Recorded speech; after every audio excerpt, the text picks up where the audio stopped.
Hi, my name is Robert. Please read the comments in the About section of this video. It has valuable information and updates. My YouTube channel has a disclaimer video that I encourage you to watch. And please like, share, and subscribe. I hope you found what you're looking for. Thank you very much for watching.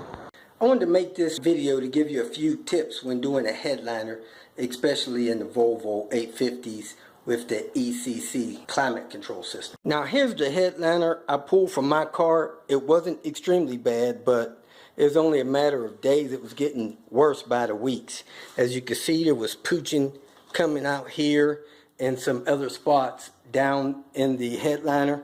If you're going to get a used headliner out of a salvage yard, what you want to do is you want to pull some of the edge of it off just a little bit. Grab some of this foam in here and see if this foam is deteriorating. If you rub it lightly with your thumb and it rolls up like that, that headliner doesn't have much life left. Headliners is two materials glued on to a backing. You have the surface material. That material is glued on a foam, and the foam is glued on the backing board. When this foam starts to deteriorate, that's why your material starts falling down, and this is a bad headliner at that point. So sometimes you could tell by putting your hand on them and letting it go. If your fingerprints remain in them for longer than 2 seconds, that foam is starting to deteriorate. Now, whatever parts you have to pull to get the headliner down, like your sun visors, your hand grips, and any other part, if those parts need to be cleaned, it's best to clean them when you have those parts removed from the car. Clean any removed parts prior to putting them back on. Now, if you get a used headliner from the wrecking yard or another vehicle, there's going to be some parts on the headliner that's a little dirty from people riding and smoking or rolling their window down. As you can see, the driver's side here is dirtier than the passenger side, and that's probably because I touched that side more. At any rate, when you have a new headliner, if it's going to be used from another vehicle, you want to clean the headliner as much as you can before you put it in your vehicle. Now, on my vehicle, it's the model with the automatic climate control, and it is an 850. And these vehicles have some fans inside behind the headliner, and these are ports for it. Now, I removed this headliner that I used from a vehicle that had a sunroof, but it didn't have the electronic climate control, so I did have to cut those holes in that headliner to get that vent in. Those little fan access ports. So don't forget to do that while it's down. Another thing, if you have one of these 850s or any other vehicle that has some kind of fans in the top for sensors in them, you want to clean those when the headliner's down. So when I had this headliner down, I removed those fans and cleaned them out. They were full of dirt. They weren't working properly because the fans couldn't turn right, and it was affecting the way my climate control was functioning. Now that that's cleaned out, those fans should turn easily and that sensor should work properly with all the dirt off of them. I just used electrical contact cleaner to spray in there and clean those out while I had them removed. Use extra care when removing or reinstalling your sunroof trim. Those pieces are normally fragile. They can break, so you don't want to break those. It'd be a good idea to go out at the salvage yard and practice removing those from other vehicles. I had to remove about 5 or 6 of them before I could finally get one out without breaking it. So I purchased that with my used headliner, and when I removed mine, I did break mine in one place. So the one I got with my hood liner was useful. I'm getting this trim out without breaking it. And what I'm doing, I'm pinching it and I'm twisting it down and in. And so far, I got both sides, the front, out. Now I'm getting ready to do the back. I'm pinch and roll it down and in to unlatch it to pull it out. That's what I'm doing. I'm pinching it and I'm rolling it. And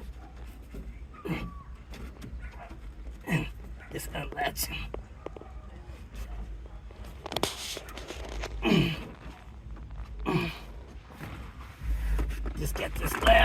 piece here. Get my fingers in here.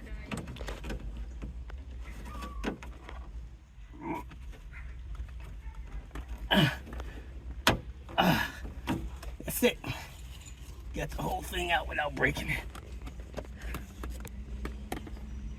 Presto. All of the trim along the hood liner is old, brittle, and fragile.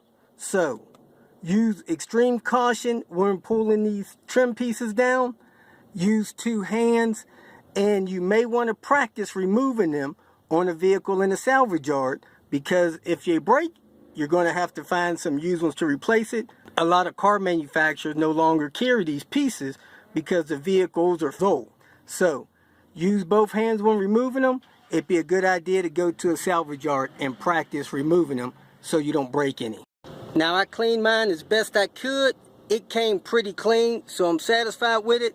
I didn't have any pieces break. I had a couple of clips that broke, but it was no big deal in getting all my trim back in place and secure. Last but not least, if you have a Volvo 850, the sun visors will have to be disconnected in order to get the headliner out, and you should disconnect the battery, because if you have to cut the electrical wire that functions the light and the battery's connected, it could short out a fuse and relay in the system and mess it up. So you'll need to disconnect the battery. Another tip on that is the plug for the wires. They do plug in, but that plug is all the way down here behind the glove box. You'll never get it unplugged and fed through the dash. So what I did, I went out to a Volvo 70 series car. I pulled this trim piece down, and those cars have a plug about right here. I cut wires out from that plug, left me about 3 inches on each side, and when I pulled my sun visor down, I installed that plug inside this pillar. So now I have a quick disconnect in the event that I ever need to replace one of these again.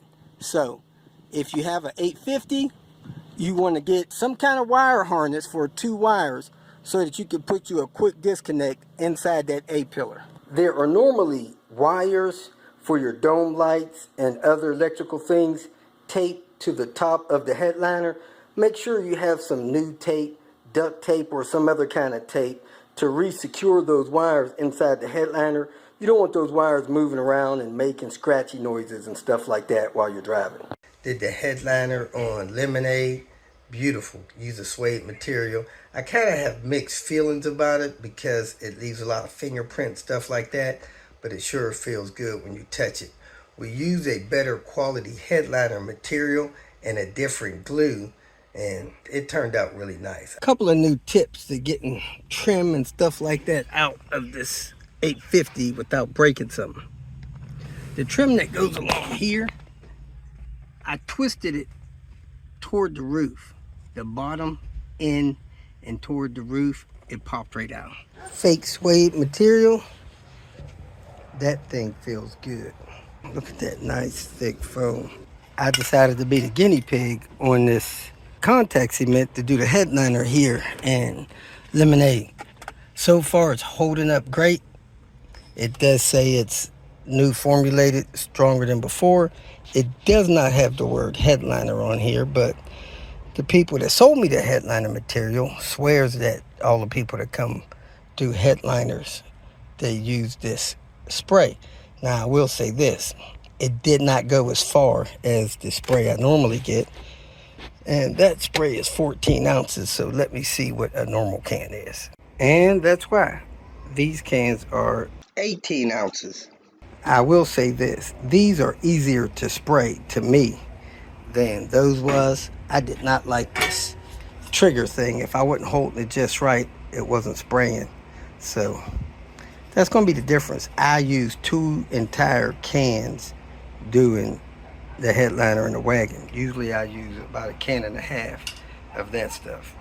If you made it this far, I trust that you found some information that was either useful or entertaining. So go ahead and hit the like button. And if you would like notification of future videos that I post, please subscribe to the channel.